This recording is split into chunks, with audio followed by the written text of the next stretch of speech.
Teokrasi dan Demokrasi, oleh Dr. Adian Husaini, www.adianhusaini.id. Situs www.liputan6.com memberitakan bahwa Menteri Koordinator Bidang Politik Hukum dan Keamanan Muhammad Mahfud MD menyebut tidak terdapat ajaran bernegara dalam Islam dan tidak diperbolehkan meniru negara pada zaman Nabi Muhammad SAW. Kita dilarang mendirikan negara seperti yang didirikan Nabi karena negara yang didirikan Nabi merupakan negara teokrasi di mana Nabi mempunyai 3 kekuasaan sekaligus. Tutur Mahfud dalam diskusi Harapan Baru Dunia Islam, Meneguhkan Hubungan Indonesia-Malaysia, di Gedung PBNU, Jakarta, Sabtu, tanggal 25 Januari tahun 2020. Sayangnya, berita itu tidak menjelaskan apa yang dimaksud dengan sistem teokrasi oleh Prof. Mahfud MD, sehingga belum bisa didapat gambaran yang memadai tentang makna sistem teokrasi.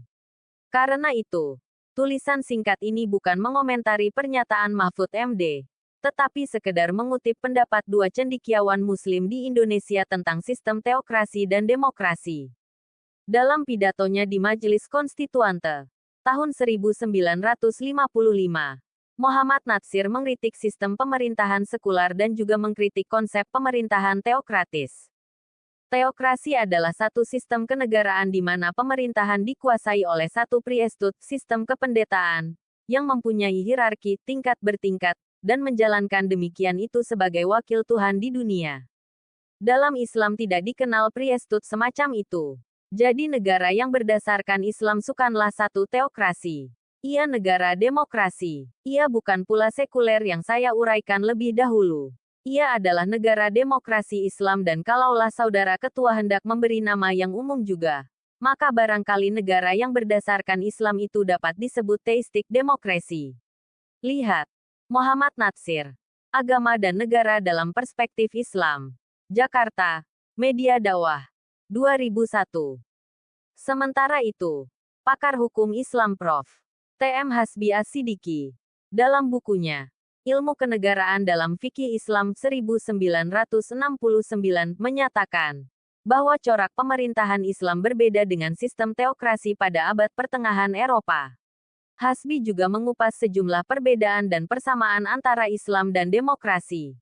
Tapi, tulisnya, segi-segi perbedaan lebih banyak daripada segi-segi persamaan. Pertama, dari segi konsep, rakyat. Bagi demokrasi modern, rakyat dibatasi oleh batas-batas geografi yang hidup dalam suatu negara. Anggota-anggotanya diikat oleh persamaan darah, jenis, bahasa, dan adat istiadat. Ini berbeda dengan Islam. Umat Islam bukanlah diikat oleh kesatuan tempat, darah, dan bahasa. Tetapi, yang pokok ialah kesatuan akidah. Segala orang yang menganut akidah Islam, dari jenis mana, warna apa, dan tanah air yang mana, maka dia itu seorang anggota di dalam negara Islam. Tulis Hasbi, dalam buku yang pernah menjadi bahan kuliah di Fakultas Syariah IAIN Sunan Kalijogo, Yogyakarta. Kedua, tujuan demokrasi Barat, baik yang modern, ataupun demokrasi kuno, adalah maksud keduniaan, atau tujuan material belaka. Tujuannya hanya mewujudkan kebahagiaan bangsa, yaitu menyuburkan kekayaan atau keagungan duniawi. Ini berbeda dengan tujuan kenegaraan dalam Islam, sebagaimana dirumuskan oleh Ibn Khaldun. Imamah itu adalah untuk mewujudkan kemaslahatan akhirat dan kemaslahatan dunia yang kembali kepada kemaslahatan akhirat. Karena segala kemaslahatan dunia dalam pandangan Sarak harus diiktibarkan dengan segala kemaslahatan akhirat. Ketiga, kekuasaan rakyat dalam demokrasi Barat adalah mutlak. Di Barat, rakyat yang menentukan dan membuat undang-undang. Tetapi di dalam Islam, kekuasaan rakyat dibatasi dengan aturan-aturan Islam yang bersumberkan kepada Al-Quran dan Sunnah. Karena ada perbedaan-perbedaan antara konsep Islam dengan konsep demokrasi Barat, Hasbi mengakui, belum ada istilah khusus untuk menyebut corak pemerintahan Islam. Sebab, konsep Islam itu tidak sama dengan sistem teokrasi di zaman pertengahan Eropa, yang menjadikan paus wakil Tuhan sebagai pemegang otoritas tunggal keabsahan suatu pemerintahan.